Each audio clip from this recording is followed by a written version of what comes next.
Thanks for joining me again. This is Danny Cardwell from ThoughtRustler.blogspot.com, and today I want to talk about the whole notion of taking back our country. For the last 6 years during the Obama administration, whether it's online in chat rooms, blogs, in printed press, editorials, commentaries, and even on cable TV, I've heard this continuous plea to take our country back. And for me, it has obvious racial overtones. But I want to even ignore that for now. I just want to talk about the whole idea of taking back our country to some utopia that didn't exist. Every time I hear that, in the back of my mind, I kind of picture the Andy Griffith show or, Ward and June Cleaver, this wholesome America where everything went right and there were no problems. And I think for some people, that's the America that they clamor for. But the reality is that those were fictional characters. Mayberry was a fictional place. Aunt Bee, Opie, Andy, and the rest of them were figments of someone's imagination. The fact is that from 1960 to 1968, the years that the Andy Griffith Show aired on TV, we saw the assassinations in order of Medgar Evers, John F. Kennedy, Malcolm X, Dr. Martin Luther King Jr., and Robert F. Kennedy. The Cuban Missile Crisis, the war in Vietnam was started under false pretenses, something that we admitted. The Gulf of Tonkin incident did not happen.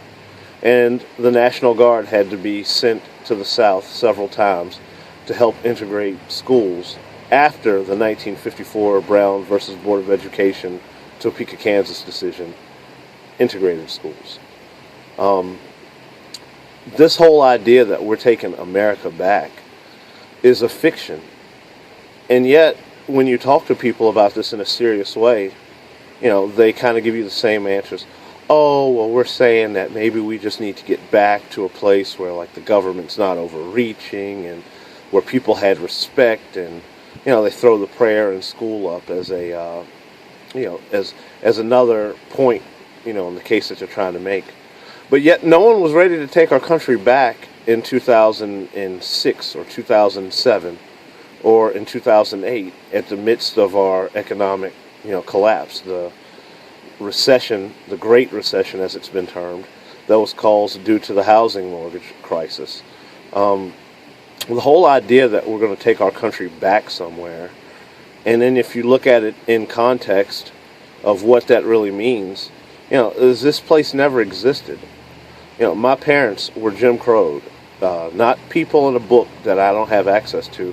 My parents were Jim Crowed, segregated schools, drinking out of different water fountains. It was legal and deemed, morally sufficient that these people, these Americans who had black skin, that they should be treated less than the average person in this country.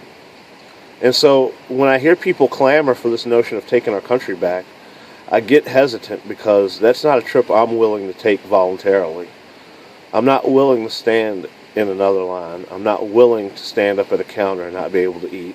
And I'm not willing to see the economic and socioeconomic, the political and the gains that we have made in all these years lost just to make someone feel a little bit more comfortable about this country. We do have great problems in America. We have tons of great problems in America. But the fact is that we've always had tons of great problems in America. Vietnam, 58,000 troops, U.S. soldiers died in a war that didn't have to happen. The assassinations of political and civil rights leaders, those things didn't have to happen. And in 1961, there were over 60 black churches that were burnt to the ground by American terrorists known as the KKK. And those are just days that I'm not looking forward to going back to.